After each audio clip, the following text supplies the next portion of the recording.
I'm here with Chip Baltimore from Iowa. Chip's the former state representative who now works for the Taxpayers Protection Alliance.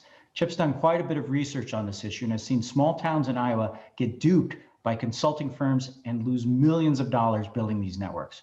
Chip, if this was your hometown and we were your neighbors, what would you tell us? What advice would you give us as we think about, this bond measure and, just solving this problem for our town in general? Absolutely. Well, thank you, Mark, for asking the question and allowing me to respond to that. I think the first thing that I would advise people to look at in their communities, and I would certainly look at it if it were a situation in mine, is what exactly is the problem that you're trying to solve? Is it a lack of access problem?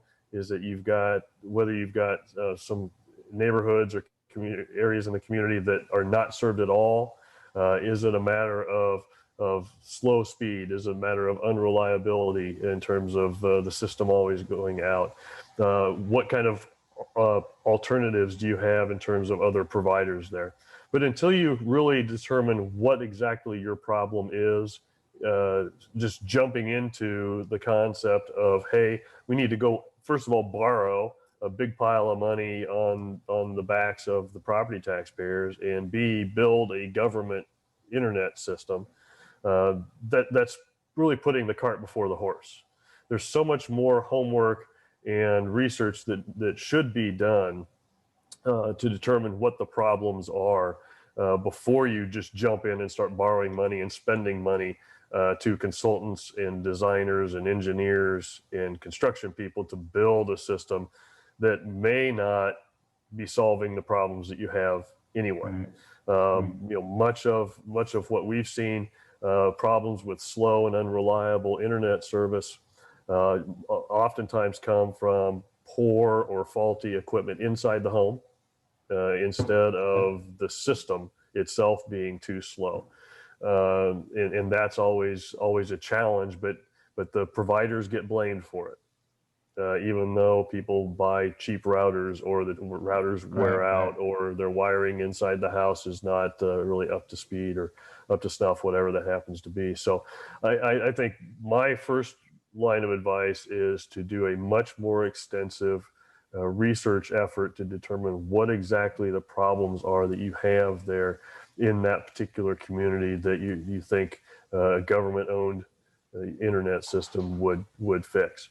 Okay. And then before once you find out what those problems are and you've got a better handle on that, there are lots of alternatives short of borrowing 19, 20, $25 million to try to address some of those problems. If you've got a problem where you've got some areas of your community that lack coverage, maybe you can incentivize, find some ways to incentivize the incumbent providers to run new service into some of those neighborhoods. You can pass ordinances that allow for or require a new housing developer to put conduit in the ground as part of their infrastructure system. As they're putting in the plumbing and water lines and the electric lines, they put conduit in there to make it easier and faster for internet companies to run their cable or their fibers into the home that provide high speeds. And you can do that by ordinance. Say that's part of the requirement. If you're going to do a new housing development, you have to have the conduit in the ground too.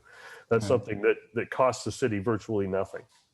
Okay. If you've got a problem with incumbent providers that aren't serving certain areas, but they want to, but the permits for accessing the government-owned easements areas are high or prohibitive, you can have the city waive those permit fees to make it cheaper to incentivize incumbent providers to dig in new lines to areas that already exist. You can even come up with just grant programs. You can say, hey, look, instead of spending $20 million to build our own, we're gonna offer X number of dollars. Maybe it's $100,000 or maybe $500,000 to any incumbent that will come in and do XYZ, whatever you want them to do.